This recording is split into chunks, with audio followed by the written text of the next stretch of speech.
Bonjour, bonjour et bienvenue dans ce nouveau chapitre concernant la formation JavaScript. Alors on aborde cette nouvelle vidéo avec un sujet très important pour la suite de notre formation qui va être l'application du JavaScript au DOM HTML. C'est-à-dire que notre JavaScript va commencer maintenant à pouvoir agir sur les éléments HTML. Alors déjà, il est peut-être bon de refaire une petite définition de ce qu'est le DOM HTML. Donc le DOM HTML, en fait, c'est le document Object Model. Donc vous savez sans doute qu'une page est définie en balises HTML. Ces balises-là sont souvent imbriquées les unes dans les autres. Quand on a une imbrication, on va parler souvent de nœuds. Alors pour expliquer un petit peu encore mieux, déjà notre page HTML est forcément dans une première balise qui est la balise HTML qui définit le document. Cette balise HTML a deux enfants, une balise head et une balise body. Donc on pourrait dire que c'est le nœud head et le nœud body. Dans la balise head, eh bien, on pourrait avoir d'autres balises, on aurait des balises meta, des balises title, etc. Dans la balise body, on pourrait avoir la balise header, la balise main, footer, et ainsi de suite, pour avoir des balises, on va dire enfants, c'est-à-dire que des balises inclus à l'intérieur. Donc par exemple, j'aurai la balise header qui est enfant de la balise body. A l'inverse, j'ai bien le body qui est le parent de la balise header. Donc on parle d'arbre, on pourrait aussi parler d'héritage en fait de balises, si on voyait ça un petit peu comme un arbre généalogique si vous voulez. Voilà, on parle de parents et d'enfants. Alors c'est parti, du coup on retrouve un petit peu notre code. Donc j'ai commencé à préparer un document HTML vraiment très basique qui contient un petit peu plein d'éléments qu'on retrouve souvent dans nos pages HTML. Alors pour cette vidéo j'ai changé un petit peu de principe, c'est-à-dire que je pense que pour vous, pour le confort on va dire, de visionnage, je vais mettre le CSS, le HTML et le JavaScript dans le même fichier. C'est-à-dire je vais tout mettre dans le fichier HTML pour pas avoir des allers-retours à l'écran, mais vous, forcément, si vous êtes dans un projet un petit peu plus concret, eh bien vous allez créer trois fichiers différents. Donc pour vous expliquer le principe, donc j'ai créé un petit CSS au sein donc, de la balise head qui m'agit ici sur les classes citations. Donc voilà, les citations sont en rouge. Et puis j'ai préparé une petite classe CSS que j'appliquerai tout à l'heure aussi, qui me fera un fond vert. Ensuite, dans ma page HTML, j'ai créé des éléments avec plein de petits trucs différents. Donc j'ai une balise H1 qui a un ID. J'ai plusieurs paragraphes, donc chapitre 1, chapitre 2, j'ai des citations, donc des classes citations que j'appelle plusieurs fois, j'ai des balises de strong, et puis un petit peu plus bas, donc j'ai une liste non ordonnée, avec forcément des éléments de la liste, et un lien hypertexte à la fin. Donc je voudrais agir un petit peu sur tout ça, et puis vous montrer un petit peu tous les codes qui existent. Alors loin de moi l'idée de faire une liste exhaustive de tout ce qui va s'appliquer au DOM. Pour ça, il y a la documentation JavaScript, je vous invite à aller la lire, elle est complète, il y a énormément de choses. Moi je vais faire une première approche, ça va vous donner, je pense, les codes vraiment principaux, les codes de base, mais n'hésitez pas à aller un petit peu plus loin et à aller lire la documentation sur le MDN de JavaScript. Alors après avoir dit tout ça, du coup, on attaque un petit peu notre code JavaScript. Donc déjà, ce qu'il faut savoir, c'est que en JavaScript, vous avez deux objets, vraiment, on va dire des super objets, qui contiennent énormément de choses. C'est l'objet window et l'objet document. Donc si je parle de l'objet window, en fait, donc si par exemple je faisais un console.log de cet objet window, en fait window représente tout votre navigateur, d'accord? Donc vraiment toute la fenêtre du navigateur. Si j'enregistre ça, j'ai du coup dans ma console le débugage, on va dire, de window. Et si j'ouvre cette partie window, je vais avoir des tonnes et des tonnes de choses. Alors déjà, ce qui est important, oui, effectivement, c'est que dans Windows, vous avez le deuxième objet dont je vais vous parler juste après, qui est le document. Donc le document, en fait, c'est la page et uniquement la page HTML. D'accord? Donc Windows, c'est le navigateur, document, c'est la page HTML. Alors ces objets sont très intéressants pour recueillir des informations sur par exemple le navigateur du client. Donc par exemple, ici je vois inner width est à 540. Donc ça veut dire c'est la largeur en fait de l'écran du client. Donc inner width, voilà, si je fais CTRL S, window.innerWidth, j'ai 540 pixels. Et du coup, si par exemple j'essaie d'agrandir un petit peu le navigateur, je vais prendre la fenêtre et l'agrandir, que j'actualise ma page, et bien j'ai maintenant un 810, donc j'ai 810 pixels ici au niveau de mon navigateur. Ça c'est très intéressant, ça pourrait nous permettre ici, juste avec cette information-là, de savoir si le client, l'utilisateur de mon site est sur un téléphone portable ou s'il est sur un PC. Du coup, d'agir en conséquence, de faire des codes en conséquence. Donc je remets un petit peu la fenêtre en petit, voilà, alors je refais par exemple un console.log juste de l'objet window, hop, voilà, et j'enregistre. Donc si j'ouvre Windows, je vous invite à aller voir un petit peu tout ce qui est possible de faire. Donc par exemple, il y a plein d'informations, par exemple il y a le scroll Y, donc, qui nous permet de savoir à quel moment, à quel endroit du scroll ici, de l'ascenseur, on en est. Donc ici, j'en suis à 0, donc je suis tout en haut de mon ascenseur. Et puis si je descends un petit peu, vous avez donc les événements qu'on verra dans la vidéo suivante. Je descends encore un petit peu. Alors, il y a beaucoup de choses. Qu'est-ce qui pourrait être intéressant? Voilà, donc là on arrive après sur des méthodes. On retrouve par exemple ici le prompt, on retrouve ici l'alerte. Donc ça veut dire qu'en réalité quand je fais alerte quelque chose, depuis quelques vidéos ici je fais des alertes d'un texte. Quelque chose comme ça. Et bien en fait, cette méthode alerte est appliquée à l'objet window. Donc si je faisais window.alerte, et bien en fait ça me fait exactement pareil, que je fasse OK et que j'actualise, j'ai exactement la même chose. Donc en fait, souvent l'objet window il est implicite, c'est-à-dire que si vous ne le mettez pas, et bien du coup il va appeler la méthode sur l'objet window. Donc ça c'est un objet important qu'on utilisera par la suite. D'ailleurs, je reviens en arrière pour avoir le console.log de Windows et puis je vais remettre ici par exemple la largeur de l'écran. Donc je pourrais faire même un petit texte, largeur de l'écran. Voilà, hop, je vais faire ici par contre. On va échapper le petit apostrophe et puis j'aurai du coup derrière le window.innerWidth, voilà, et puis je pourrais même rajouter derrière le pixel, quelque chose comme ça, et un petit plus ici. Voilà, j'enregistre tout ça, je valide ça, je réactualise. Et j'ai une erreur parce que ici il y a le petit mot window qui est resté. Donc ça, j'enregistre. Voilà, donc la largeur de l'écran de l'utilisateur est en ce moment de 500 pixels. Si par exemple maintenant je veux, alors je vais dupliquer ça pour avoir le console.log. Si maintenant je veux débugger ce qu'on appelle le document. Si j'ouvre maintenant le document, eh bien j'ai la récupération des balises HTML, comme je vous disais tout à l'heure. Donc on a par exemple la balise HTML dans laquelle il y a deux enfants, le head et le body. Si j'ouvre le body, eh bien j'ai par exemple le H1. Si j'ouvre le paragraphe, je vais avoir autre chose, etc., etc. Donc on a tout le DOM HTML qui se retrouve en fait dans cet objet document. Alors pour pouvoir connaître toutes les méthodes qui existent sur le document, je vous invite, comme je vous le disais, à aller voir la documentation ici du MDN JavaScript sur document. Voilà, quand je fais entrer. Donc ici, on a le document référence. Voilà, vous arrivez du coup sur la page de document du MDN. Quand je descends un petit peu, eh bien j'ai les différentes propriétés et j'ai donc pas mal d'informations ici. Par exemple, voilà ça, par exemple, document URI, ça me retourne l'emplacement du document sous la forme d'une chaîne de caractères. Donc en fait, ça me retourne l'URI de la page. Donc si je mets en attente tout ça, je vais essayer donc de chercher le document URI, me le propose, quand j'ai bien le chemin de mon fichier qui est dans la barre d'adresse. Donc ça, on pourrait faire un petit commentaire aussi, par exemple. Hop, ça serait donc le chemin, chemin du fichier ou emplacement du fichier. Quelque chose comme ça, avec un petit plus pour concaténer. Voilà, quelque chose comme ça.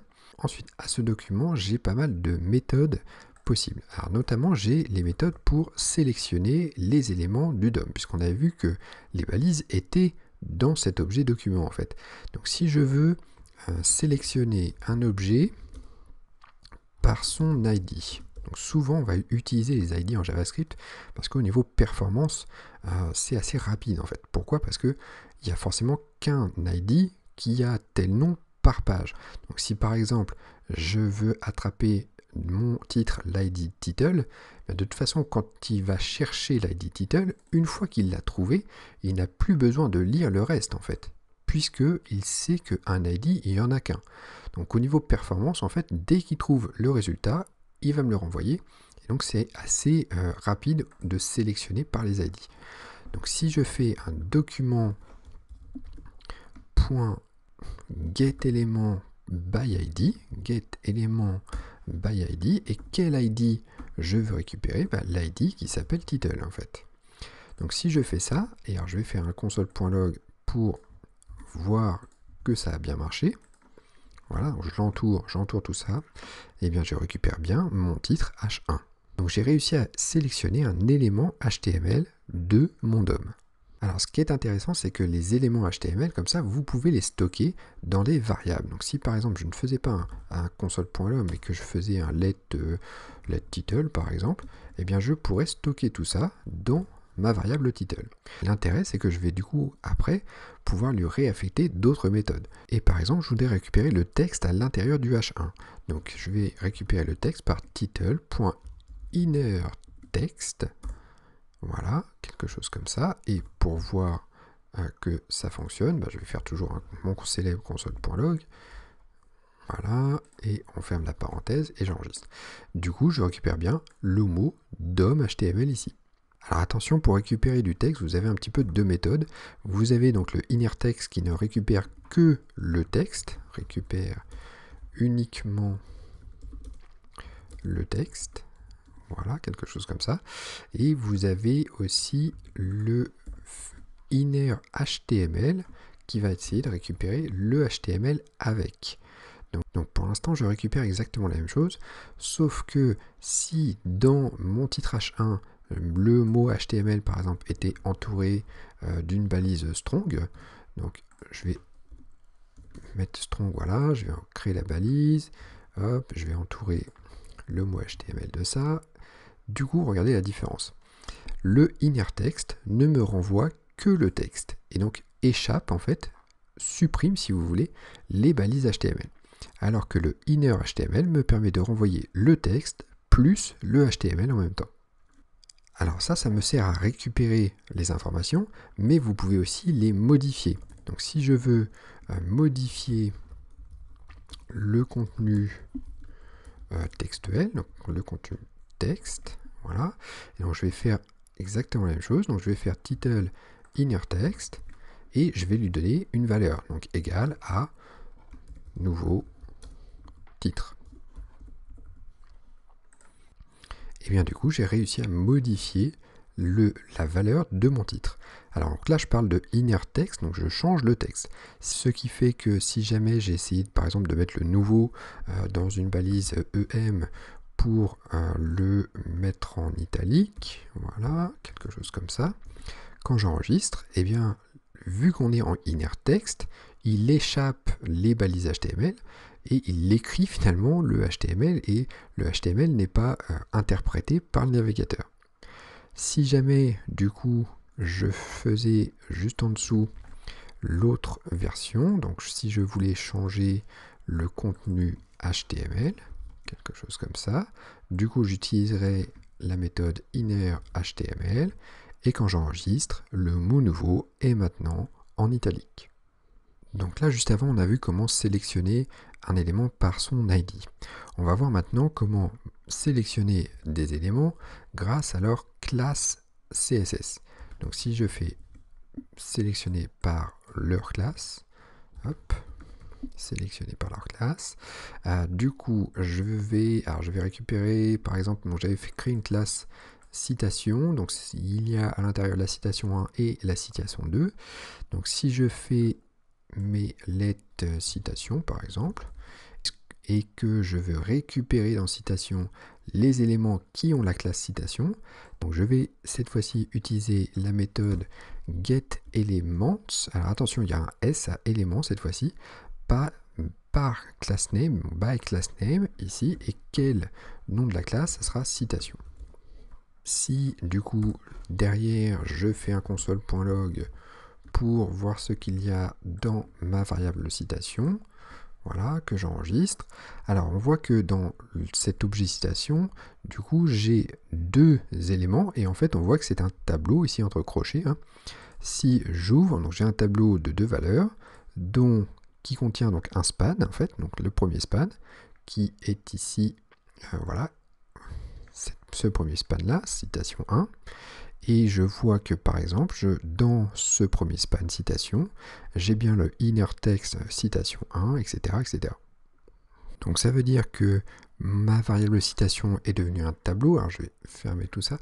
Voilà. Si jamais je voulais agir uniquement sur la deuxième citation par exemple, eh bien je vais pouvoir récupérer donc dans ma variable citation l'index numéro 1, puisque si on veut le deuxième, ça commence à 0.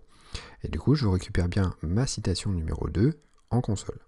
Donc attention, le getElements, donc avec le S by class name, lui va renvoyer un tableau. Donc ici, j'ai en réalité un tableau en résultat. Voilà. Et si je veux un élément du tableau, bien forcément, il faut que je donne l'index. Donc tableau à l'index 1. Ensuite, si je veux sélectionner des éléments par leur nom de balise, donc ici, je vais faire un petit copier-coller pour que ça aille un petit peu plus vite. Voilà. Donc sélectionner par leur balise HTML, par leur nom de balise hein, finalement. Du coup, je vais faire un getElement by tag name cette fois-ci. Et qu'est-ce que je vais essayer de récupérer? Alors je remonte un petit peu. Je vais essayer de récupérer mes paragraphes par exemple, les P. Donc du coup, qu'est-ce que je récupère? Les balises P. Et il me fait une erreur, oui, parce que forcément il faut modifier le nom de la balise, paragraphe, voilà. Et je vais faire un console.log, hop, ici, de ma variable du coup paragraphe. Voilà, donc j'enregistre et du coup je récupère encore une fois un tableau, hein, puisque on a getElements, donc il y a un S, donc souvent on va récupérer plusieurs éléments. Quand on récupère plusieurs, bah, c'est que c'est un tableau. Du coup, si j'ouvre un petit peu tout ça, j'ai par exemple le premier paragraphe, donc j'ouvre encore le premier paragraphe, et si je descends, par exemple je vois que il y a la méthode innerText qui me renvoie, donc chapitre 1, quelque chose. Et puis, si je descends encore un petit peu, on pourrait utiliser la méthode innerHTML, voilà, innerHTML qui me renvoie aussi le chapitre 1, mais cette fois-ci, donc avec les balises HTML. Donc si par exemple, je faisais le paragraphe donc à l'index numéro 0 et que je voulais son inner HTML, quelque chose comme ça, j'ai bien le contenu HTML de mon premier paragraphe, donc avec les balises strong, avec les spans. Si par contre je fais le inner text, voilà, alors pardon, inner text est avec une seule majuscule, du coup il m'échappe les balises HTML dans ma récupération. Donc ici je pourrais marquer, donc ça c'est le contenu texte du premier paragraphe, quelque chose comme ça, ok. Donc voilà, déjà trois éléments principaux pour sélectionner des objets, sélectionner des balises HTML, donc getElements by tag name, getElements by class name ou getElement by ID. Donc là, il n'y a pas le S, hein, puisqu'on récupère qu'un seul ID. Alors ensuite, ce qui est assez sympa, c'est que on peut désormais sélectionner grâce à l'écriture CSS. Donc je m'explique, c'est-à-dire qu'on a des nouvelles méthodes qui s'appellent donc document.query selector, query selector. Donc il y en a deux, il y a query selector ou query selector all. Query selector va toujours renvoyer le premier élément. Donc si je fais un query selector, et bien cette fois-ci, je vais pouvoir écrire à la façon du CSS. Donc si par exemple je veux récupérer la classe citation, eh bien je pourrais récupérer un point citation. Si j'enregistre ça et que je fais un console log sur tout ça, hop, voilà, je l'entoure, que j'enregistre, qu'est-ce qu'il me récupère? Il me récupère la première citation en fait. Donc il a bien repéré la classe citation, Et je vous disais, le query selector récupère uniquement le premier élément. Donc ça peut être très utile par contre sur les ID. Donc si je voulais récupérer l'ID dièse title, donc il faut mettre le symbole façon CSS du coup. Quand j'enregistre, j'ai bien la récupération de mon titre qui a l'ID title. Donc ça c'est, on va dire, de la sélection, donc sélectionner avec les sélecteurs CSS. Avec les sélecteurs CSS. Donc Query Selector récupère uniquement le premier élément qu'il va trouver dans la page, mais vous avez aussi le Query Selector All. Voilà. Et du coup, si je récupère encore le point citation,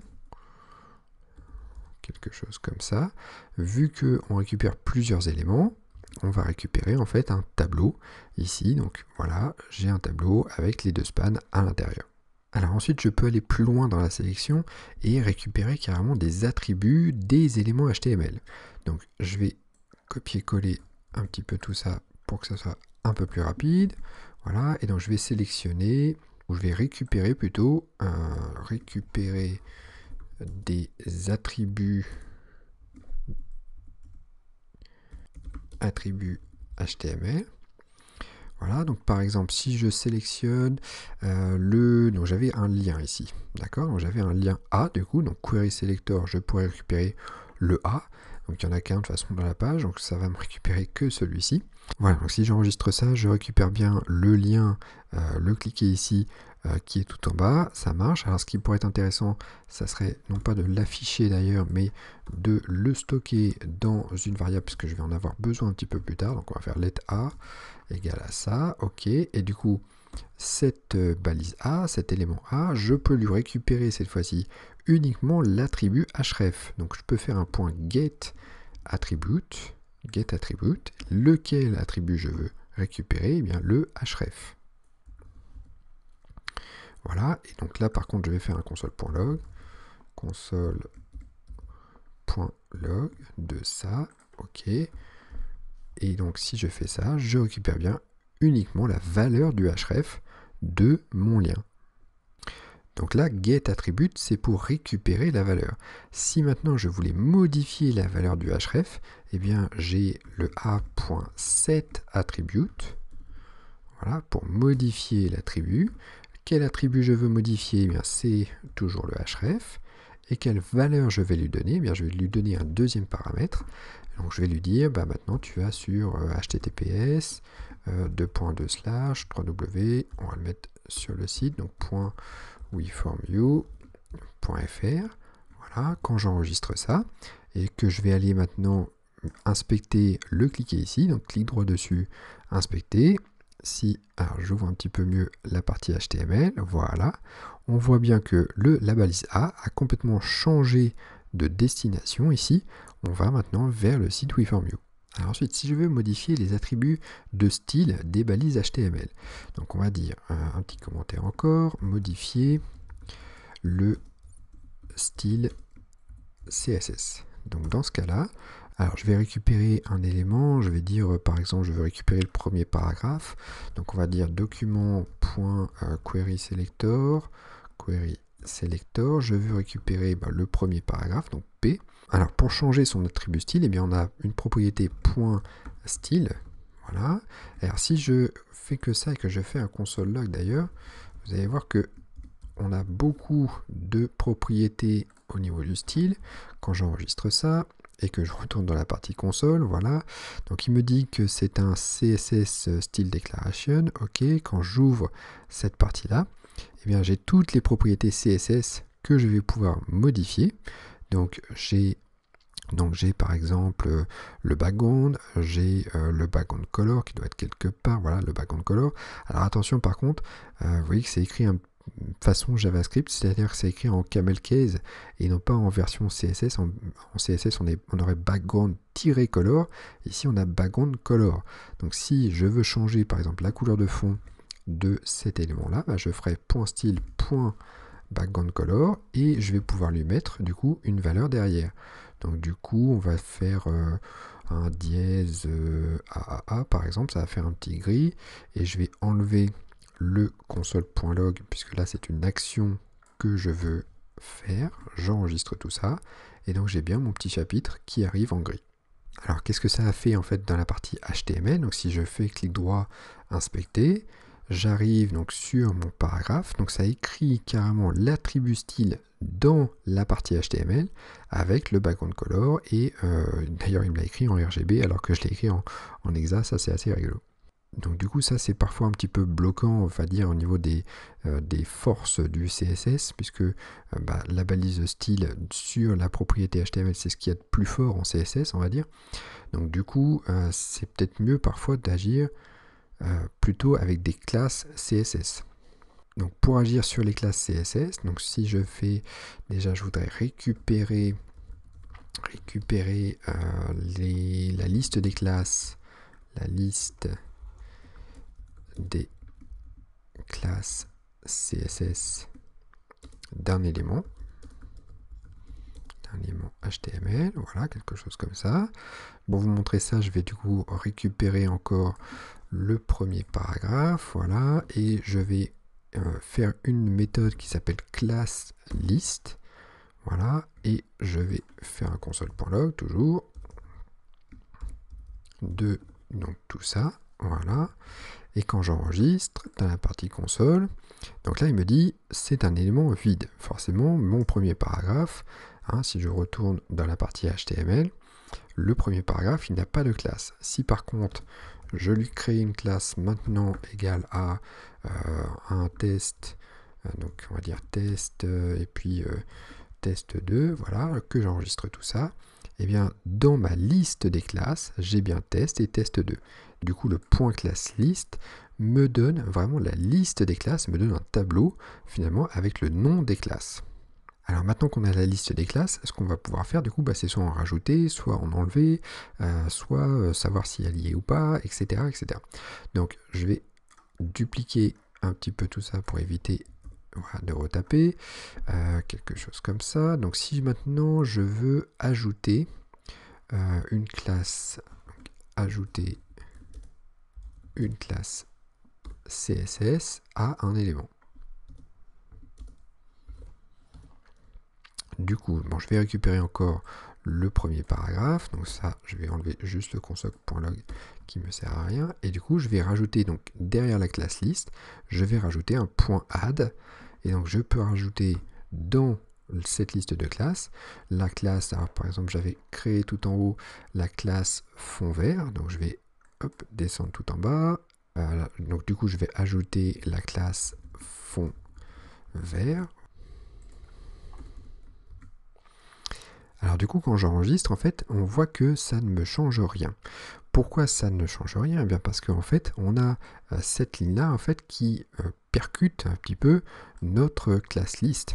Donc si je retourne à la partie HTML, on voit qu'il y a bien la classe fond vert qui est affectée, mais il y a aussi le style. Et on avait dit, en fait, un style sur un élément HTML est plus fort qu'une classe CSS. Donc si momentanément j'allais mettre en commentaire cette ligne ici, que j'enregistre, et bien j'ai bien mon fond vert qui s'applique. Alors je vais enlever le test 1 et le test 2 là qui ne me servent plus à rien, c'était juste pour vous montrer. Donc ça, je vais carrément enlever toute la classe, voilà, j'enregistre. Donc j'ai toujours le fond vert qui s'applique, ok. Donc ça, j'ai vu du coup comment ajouter une classe. On va voir aussi comment forcément supprimer. Donc supprimer, hop, supprimer une classe CSS à un élément HTML, et du coup on va pouvoir faire un remove, et du coup ça m'enlève le fond vert. Alors ensuite, du coup, je pourrais aller essayer d'appliquer tout ça un petit peu plus en profondeur, puisqu'on avait dit que les query selector, ça appliquait, donc ça sélectionnait grâce au sélecteur CSS, et les sélecteurs CSS, on peut en avoir des sacrément costauds, on va dire. Donc si je faisais un truc un petit peu plus sophistiqué, donc ici, je vais copier-coller, voilà. Et donc par exemple, ce que je voudrais faire, c'est que dans ma liste à puces ici, tous les éléments pairs ou tous les éléments impairs auront cette classe fond vert d'affecté. Donc c'est parti. Déjà, je vais devoir sélectionner tous les éléments LI qui sont pairs dans ma liste à puces. Donc pour ça, si c'est tous les éléments, donc c'est query selector all déjà. Alors du coup, mon sélecteur c'est la liste à puces, donc c'est UL. Je veux récupérer les éléments LI qui sont un enfant, NTH child, voilà, qui sont de type even. Donc, even ça veut dire pair et odd ça veut dire impair. Donc si je fais déjà ça, alors je vais enlever la fin, voilà, je vais faire, on va le stocker pour l'instant, donc let li qui va être égal à tout ça, voilà, et du coup pour bien vous montrer que j'ai bien les éléments pairs dans cette variable li, bah, je vais faire un console.log déjà, console.log, voilà, quelque chose comme ça, donc de li, et j'enregistre. Je retourne à la partie console, et donc j'ai bien 3 éléments dans mon tableau ici, et donc j'ai bien cette fois-ci, alors je vais avoir le texte quelque part ici, pomme, voilà, donc l'élément numéro 2 en fait, hein, donc c'est l'élément pair, hein, donc c'est l'élément 2, ensuite l'élément 4 et ensuite l'élément 6. Si maintenant à ces 3 éléments de mon tableau LI, je veux appliquer la classe fond vert, eh bien il faut que je parcours mon tableau. Donc du coup, je vais faire un for. Donc je vais créer une petite variable, donc let li par exemple. Alors pour pas qu'on confonde d'ailleurs, donc là pour l'instant les deux variables n'ont aucun rapport, mais juste pour pas confondre, on va faire tab li par exemple, et ici pareil. Donc ça c'est pour l'instant le tableau de li, et puis donc je vais parcourir ce tableau tab li, voilà, et j'ouvre les accolades. Du coup, dans ma variable li, il y a un li, donc .classList.add, et donc je veux lui appliquer la classe fond vert. Quand j'enregistre ça, on a bien les éléments pairs de notre liste à puces qui arrivent en fond vert. Donc je vais juste modifier un petit peu le commentaire. Donc là c'est sélectionner les éléments pairs, voilà, quelque chose comme ça, sans faute de frappe. Et puis si je veux maintenant tester si il y a une classe, donc je vais encore copier-coller quelque chose. Donc maintenant ce que je voudrais en fait c'est tester la présence d'une classe CSS sur un élément HTML. Voilà. Donc pour ça, on a le mot-clé contains. Alors souvent, donc si on veut tester, bah, il faut faire une fonction si du coup. Donc je vais faire commencer par un if. Si le document query selector p, donc par exemple, donc ça va me donner le premier paragraphe. Donc on va pas forcément faire le premier paragraphe, on va faire le premier élément li qu'il trouve dans la page. .ClassList.contains. Donc est-ce que ce premier li a une classe qui s'appelle donc quoi, qui s'appelle fond vert. Voilà. Et du coup je vais pouvoir ouvrir ma fonction si derrière, je vais enlever la petite ligne que j'ai copié-collé qui ne me sert plus à rien. Voilà, et puis je vais faire un petit texte derrière. Donc on va faire un console.log encore comme d'habitude. On va dire un petit texte, la classe verte est affectée. Voilà, quelque chose comme ça. Donc là, forcément, il ne doit rien m'afficher, puisque le premier élément li, c'est fraise, et du coup, lui, il n'a pas le fond vert. Donc si je veux attraper le deuxième élément li, je vais faire li, nth-child, voilà, et entre parenthèses, je veux le deuxième élément. Quand j'enregistre ça, il me dit la classe verte est affectée. Donc en fait, ça me sélectionne bien le mot pomme, et du coup, il voit que sur le mot pomme, quand j'inspecte, il a bien la classe fond vert. Alors ensuite, il y a un autre mot-clé qui pourrait être intéressant, plutôt que de add ou de remove, c'est le fait d'échanger en fait. C'est-à-dire que si jamais il l'a, eh bien, et, il va l'enlever, ou si jamais il ne l'a pas, il va l'ajouter. Donc on va dire échanger la présence d'une classe CSS à un élément HTML. Voilà, et du coup on va faire un document.querySelector de classe list.toggle et on veut récupérer le fond vert. Donc si j'enregistre ça, le premier chapitre n'avait pas le fond vert, du coup il est en train de le mettre. Si par contre le premier chapitre avait cette classe fond vert, donc je vais ici récupérer, enfin je vais lui mettre la classe fond vert dès le départ, et bien quand j'enregistre, alors là il me laisse le fond vert, parce qu'il doit y avoir des lignes qui m'embêtent sur ce qu'on a fait avant. Oui, là forcément je l'ai ajouté, puis là je l'ai resupprimé. Donc je vais juste commenter ça avant, voilà, qu'on enregistre, et du coup là il m'enlève ce fond vert. Donc en fait, il voit que dans la page HTML, la classe fond vert est déjà là. Du coup, le toggle fait toujours l'inverse, et du coup, il va l'enlever. Alors ensuite, ce qui peut être sympa aussi, c'est de déplacer des éléments dans la page HTML. Donc si je veux déplacer des éléments HTML, hop, j'ai toujours du mal à écrire parce que je ne suis pas tout à fait en face du clavier. Quand j'enregistre, il y a le micro qui est embêtant. Du coup, je fais un document .querySelector. Alors qu'est-ce qu'on va déplacer? Je vais déplacer par exemple la balise H1. Je vais déplacer le titre. Et par contre, il faut lui dire un document, voilà. Et cette balise H1, donc, qui était ici, en fait, je voudrais la déplacer, par exemple, à la fin de mon premier chapitre. Donc, du coup, je vais d'abord sélectionner le document .querySelector de ma balise P, voilà, et du coup, il va effacer le document. Donc je vais utiliser une méthode qui s'appelle .appendChild. Donc ça veut dire que je vais ajouter un enfant à la fin de ce paragraphe, donc appendChild.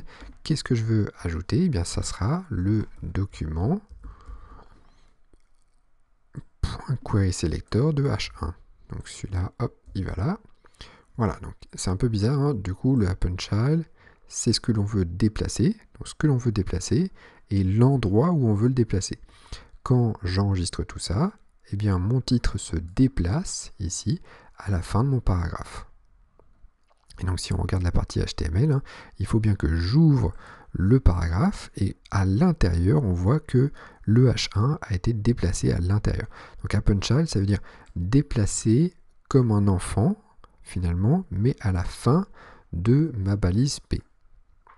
Voilà, donc on a plein de méthodes comme la méthode appendChild qui permet de déplacer des éléments entre eux, de créer des éléments, etc. Donc je vous invite à toujours aller voir la documentation, vous allez voir qu'il y a plein de choses possibles. Je m'arrête là pour cette vidéo, je pense qu'on a vu déjà pas mal de choses pour essayer de dégrossir un petit peu le DOM HTML et comment agir sur le DOM. Voilà, je vous invite vraiment à poster des commentaires, à mettre des petits j'aime sur la vidéo, ça fait vivre la chaîne, ça permet de faire grandir la chaîne. N'hésitez pas à partager aussi la vidéo à ceux que ça peut intéresser. Et puis moi je vous dis à bientôt pour la suite de notre formation JavaScript.